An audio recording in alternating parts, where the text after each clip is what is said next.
Welcome back to another episode of 5 Minutes in GI, a show where we try and answer some of the most frequently asked questions about gastrointestinal disorders in just under 5 minutes. I am your host, Elyse Thakur, and I'm the program coordinator for the International Foundation for Gastrointestinal Disorders. You are back and joining us for part 2 of the Complementary and Integrative Health episode. So, Dr. Thakur, I was hoping you could touch a little bit on why patients might be interested in using complementary and integrative health approaches. Absolutely. So we know that non-drug treatment approaches are often of interest to patients based on a desire to find the root cause or an interest in more natural treatment methods. There could be many reasons why patients could be interested in these areas. But what's important to recognize is that we know that psychosocial processes and stress can modify the brain-gut interaction and influence the development and maintenance of disorders of gut-brain interaction. And many of these approaches target stress. So disorders of gut-brain interaction, or DGBIs, are often chronic conditions, and they often require multiple avenues to care.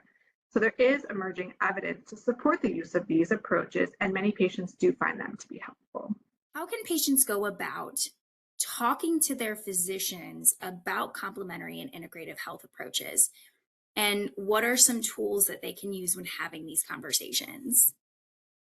Yeah, that's a really important question. So I think if you are, using these approaches, it's important to let your physician know so you can decide together how to integrate them into your treatment plan. In addition, asking questions is critical.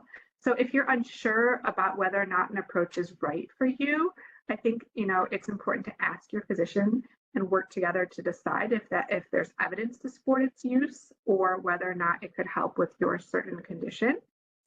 It's also important to follow up with your providers and let them know if you're finding these approaches helpful. For example, if you have negative side effects or if there's concerns about whether or not they're financially feasible. I think, plans can be flexible and you can discuss what to do in those cases with your providers. Also, once you understand the risks and benefits, it's important to discuss a particular approach with your provider to decide how you want to proceed with it. For example, if you're on the fence, sometimes it's helpful to try something out and see if it feels good or see if it's the right fit for you. People can be often surprised in how helpful a particular approach is when they actually do it, or you might learn that it's not the best option, and I think that's okay too. Now, what would you say are some helpful resources that patients can look into in order to learn more about these complementary and integrative health tools? Well, I would say the International Foundation for Gastrointestinal Disorders is a great place to start. In addition, the National Center for Complementary Integrative Health is a branch of the National Institute of Health, which has a lot of great resources on their website. You can also ask your gastroenterology provider to help you find a reputable provider for a particular approach. They may know providers in your area, or they can help you find a directory. In addition, podcasts can be really great. You can listen to them on the go, check them out.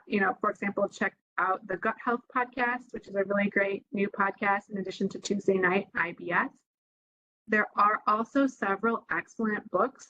I'll just name a few, but I could go on in this area. Mind Your Gut by Kate Scarlatta and Megan Reel is an excellent new book. The Bloated Belly Whisperer by Tamara Duker-Fruman is an excellent book as well. You can also check out The Mind-Gut Connection by Emryn Meyer. Those are just to name a few, but we can also provide more book options for you on the website. In addition, if you wanted to do something a little more active, you can check out Dr. Rabia, who does yoga for IBS, and we can also provide that link for you later as well. Thank you so much. Awesome. Thank you so much for having me, and I hope that everybody can explore the use of these approaches moving forward. If you have not already done so, please don't forget to hit that subscribe button. And as always, if you have any questions after watching this video, please feel free to leave it in a comment below or email us at iffgd@iffgd.org, and we will do our best to answer your question in another episode of 5 Minutes in GI.